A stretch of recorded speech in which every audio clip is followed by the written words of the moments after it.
The birth of Jesus Christ, according to the Holy Scriptures, means God becoming man.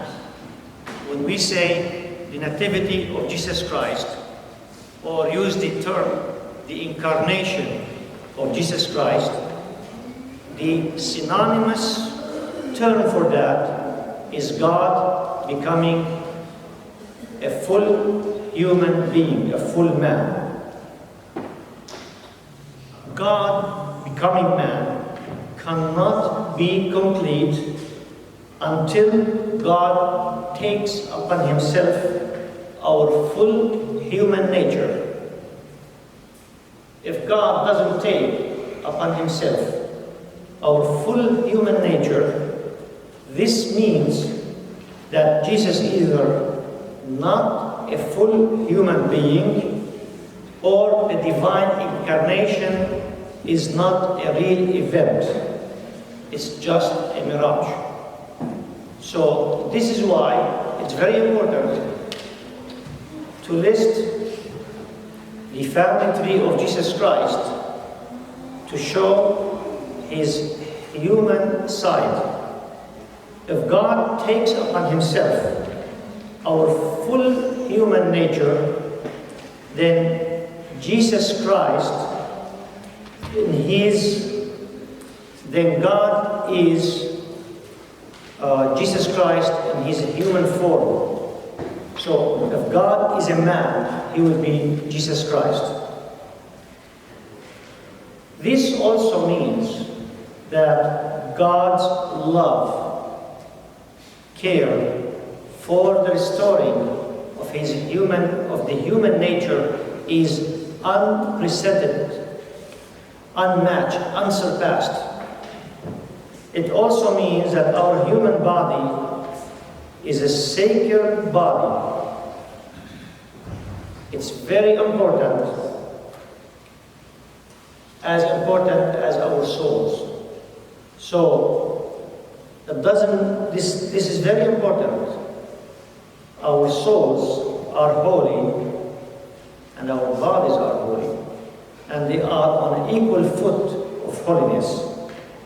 God becoming man gives the human body, or shows the lofty dignity of the human body.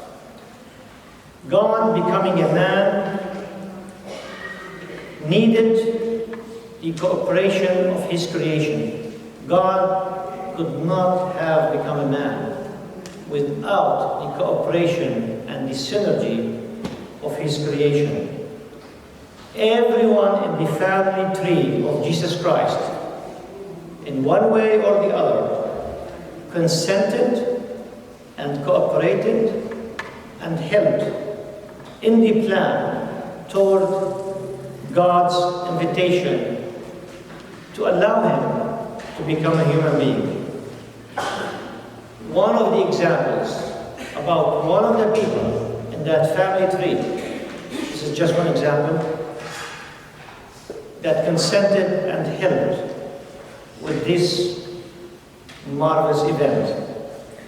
The angel said to Joseph in the Gospel of St. Matthew, chapter 1, verse 20, "Joseph, son of David, do not fear to take Mary, your wife, for that which is conceived in her is of the Holy Spirit.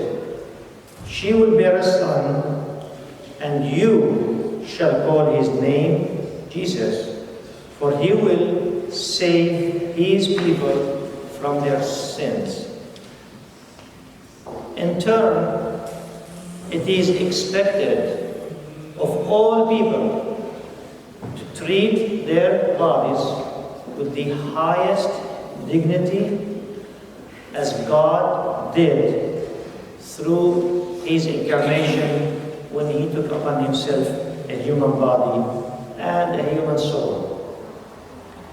People are called to rid themselves from their sinful ways of life.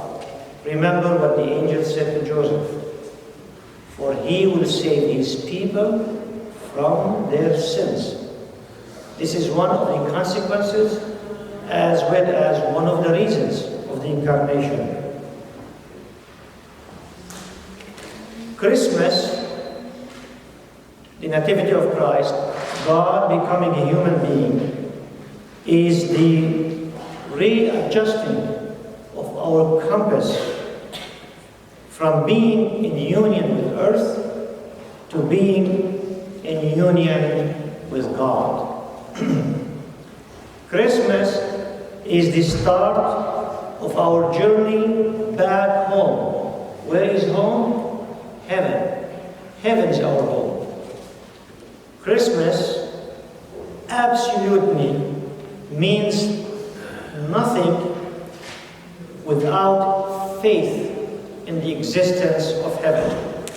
If someone doesn't believe in heaven, Christmas, Nativity, the birth of God in the flesh is completely irrelevant and has no application whatsoever. Without the power, or without the powerful desire, or the power of the desire to go back to heaven, Christmas is just a fairy tale with no real application. It's something nice for evening readings for kids when we read them stories. Christmas with the powerful desire, with the powerful longing to go back to heaven, becomes a mighty ship bridging earth and heaven. The question presents itself as we are preparing to celebrate, as we celebrate the Nativity of Christ. Christmas, the question presents itself and becomes, who wants to board that ship that is ascending into the heavens?